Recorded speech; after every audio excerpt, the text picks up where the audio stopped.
এদিকে ভাই এরা রাস্তায় রাস্তায় আন্দোলন করতেছে যে ভারতের পণ্য বয়কট করুন বয়কট করুন। এদিকে সেই ভারতের রয়্যাল এনফিল্ড বাইকে চড়ে বলতেছে তার বয়স নাকি 20-তে চলে আসছে। আমার অনুভূতি অনেক ভালো লাগতেছে, অনেক ভালো লাগতেছে। মনে হয় যে বয়স এই 20-এ চলে আসছে আর কি। এদিকে কেউ রয়্যাল এনফিল্ডে উঠে বলতেছে তার বয়স 60 থেকে 20-তে চলে আসছে। এখন তোমরাই সেটা আলোচনা করো আর একটু ভেবে নিয়ে দেখো, তার বয়স যদি 60 থেকে 20-তে চলে আসে তাহলে ভাবো তার মাথায় ঘিলুর থেকে গোবর বেশি আছে কি কম আছে। একটা কথাই আছে না, মুবেম্বু খুশ হওয়া। मोगेम्बो खुश हुआ। হ্যালো মিষ্টি বন্ধু এন্ড বান্ধবী, তোমাদের সাথে আজকে আছে তোমাদের ভাই RX রাকেশ। চলো আজকে কথা বলবো বাংলাদেশবাসীকে নিয়ে। আবারও দেখতেছি ভারতের পণ্য বয়কট করার জন্য রাস্তা রাস্তা আন্দোলন করতেছে। চলো বেশি ভাট না বকে আজকে এদেরকে নিয়ে খেলা শুরু করি। খেলা হবে, খেলা হবে। ভারতীয় পণ্য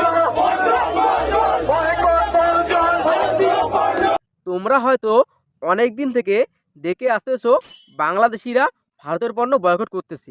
আদৌ কি সেই পণ্য বয়কট হয়েছে? কোনোভাবে অসম্ভব। নিজেদের ইচ্ছা মতো নিজেদের বাপকে আমাদের বাপ বানিয়েছে।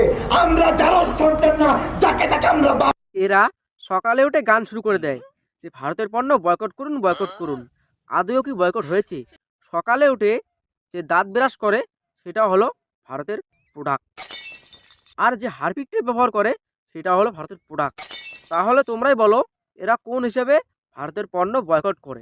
আসলে একটা কথাই আছে না, গাধাকে ঝড় পিটাও, গাধা তো ঘোড়া হয় না। ভিসা, পর্যটন ভিসা বলছে আটকানো, এবং বলছে ভারত থেকে বলা হচ্ছে যে পরিস্থিতি স্বাভাবিক হলে এই ভিসা প্রক্রিয়া শুরু হবে। অস্বাভাবিক কেন মনে হচ্ছে? ভারত বিরোধী মন্তব্য করবেন, ভারতের পণ্য বয়কট করবেন, এদিকে আবার ভিসা অফিসে গিয়ে ভাঙচুর করবেন, তাও আপনাদের ভিসা লাগবে। আপনাদেরকে কোন হিসেবে ভিসা দেবে এখন তোমরাই বলো। আর এদিকে সোশ্যাল মিডিয়াতে এসে কুত্তাদের মতো করে ঘেউ ঘেউ ঘেউ করবেন।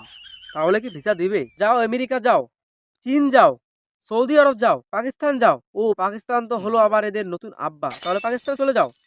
মেন কথা হলো তোদেরকে আর ভারতে আসতে লাগবে না, ইন্ডিয়াতে আসতে লাগবে না। তোদের জন্য ইন্ডিয়া বয়কট, আর তোদেরকে ভিসা দেওয়া হবে না। কিন্তু কিন্তু গৌতম লাহিড়ী, ভারত আমাদের একদম প্রতিবেশী দেশ, আমাদের জন্য যাওয়াটাও সহজ। মানে নানান কারণে যাওয়াটা ভারতে সহজ, যেটা আসলে হ্যাঁ, ভারত হলো আমাদের একদম প্রতিবেশী দেশ, কাছের দেশ, বন্ধুর দেশ।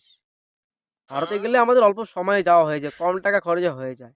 এদিকে ভারতের খাবো, এদিকে ভারতকে বলবো ভারতের পণ্য বয়কট করুন, ভারতের পণ্য বয়কট করুন। আর সময় মতো এসে ভারতের কাছে বলবো আমাদের ভুল হয়েছে, ক্ষমা করে দাও। খুব ভালো লাগতেছে, খুব ভালো লাগতেছে, আনন্দের ঝর্ণা বইতেছে। ভালো লাগতেছে, খুব ভালো লাগতেছে, আনন্দের ঝর্ণা বয়ে যাচ্ছে। Have a relax. See you not for mind. এই জন্য আমি আমার দেশবাসীর কাছে একটা অনুরোধ করতে চাই যে ভারতের সকল পণ্য যাতে আমরা বয়কট করি। কি বললে দিদি ভাই? তুমি তোমার দেশবাসীর কাছে বলতে চাও সকলেই ভারতের পণ্য বয়কট করি? হাসালে দিদি ভাই, হাসালে। আর তোমরা কি করছো? খালি ভিডিও দেখতেছো, কি করো? সাবস্ক্রাইব করো, সাবস্ক্রাইব। এদের জ্বালা যন্ত্রণায় মাথা টাক করে ফেলেছি, শুধু ভারতকে নিয়ে উল্টাপাল্টা কথা বলে।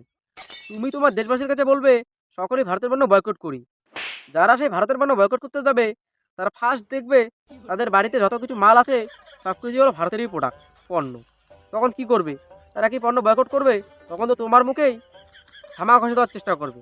একটা কথাই আছে না, যাদেরকে বড় হয়েছো তাদেরকে নিয়ে উল্টাপাল্টা কথা বলতে আসে না।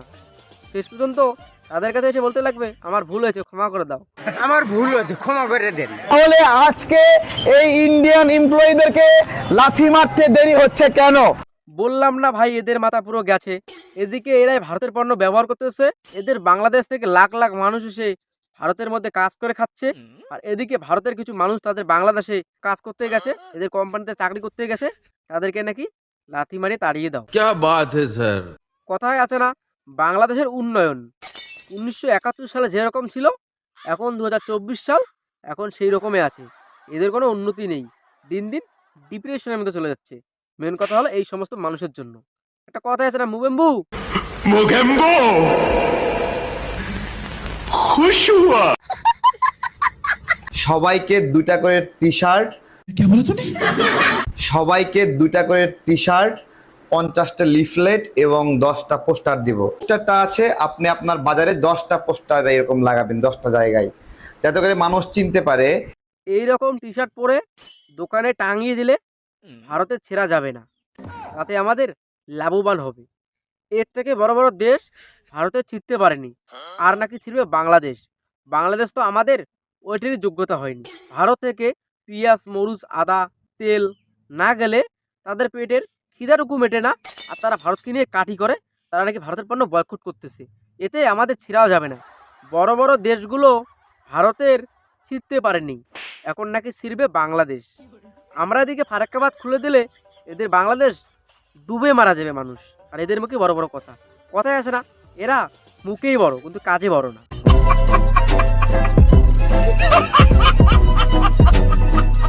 হ্যালো মিষ্টি বন্ধু এন্ড বান্ধবী, আজকের ভিডিওটা এই পর্যন্তই। ভিডিওটা দেখে ভালো লাগলে অবশ্যই লাইক করে শেয়ার করে দাও, আর কি কমেন্ট করে জানাও ভিডিওটা কীরকম হয়েছে। তোমরা কি আমার ইউটিউব চ্যানেলে নতুন, তাহলে কি করছো সাবস্ক্রাইব করে পাশে থাকো। টাটা বাই বাই, জয় শ্রীরাম, ভারত মাতা কমেন্টে লিখে যাবেন।